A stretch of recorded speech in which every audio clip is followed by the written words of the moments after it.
Yeah, so in other words, your understanding and view of the pastor, the elder, and the deacon is a reflection on your understanding and your view of the church, both locally and also the church globally. I would think so, yes.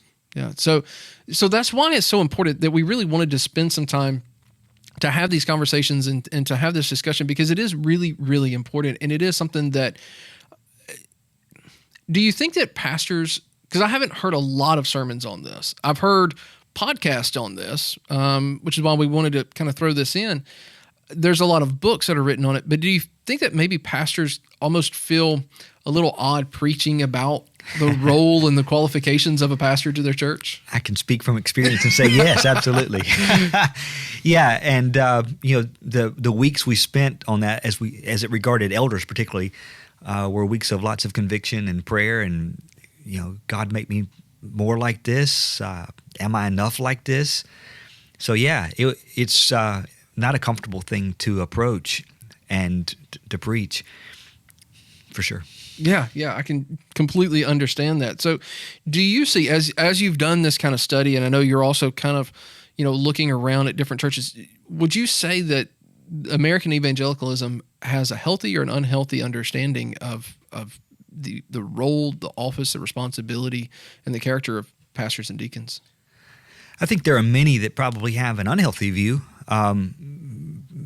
from experience and also just looking around. So as a part of preparation for this series, there are a number of websites that have church positions opening. Here's an opening. And they describe what they're looking for. And you look at what they're looking for, and you look at 1 Timothy 3 and Titus 1, and you think, okay, have y'all read this? That's not all of them, but there are some. And a number of congregations will send out a survey to the body, and say, what do you think we should look for in our next pastor? And it's telling about the understanding of the body regarding what they're looking for and whether or not they have any understanding of this. So many of the responses that you see in these postings lets you know that it makes you think that maybe what they're looking for is kind of a reaction to the last guy. So maybe he didn't do this like they wanted, and so they really want to make sure the next guy does. And so maybe an overreaction without bringing their thoughts before Scripture first and saying, what does God say about this? Yeah, so we can talk about churches, and that's really, really general and I think really easy, because it's very easy for a person, for a listener, to say, oh yeah, I know that church. I know the church that has, this job description and all this kind of sense. But how can I, as an individual, really bring my thoughts into Scripture and say, okay, do I have a proper understanding of the biblical mandate or biblical responsibilities of a pastor and elder, or a pastor and deacon?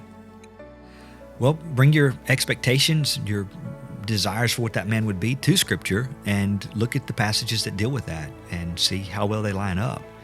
If they don't line up well, then you don't have a healthy view, and if they line up well, then great.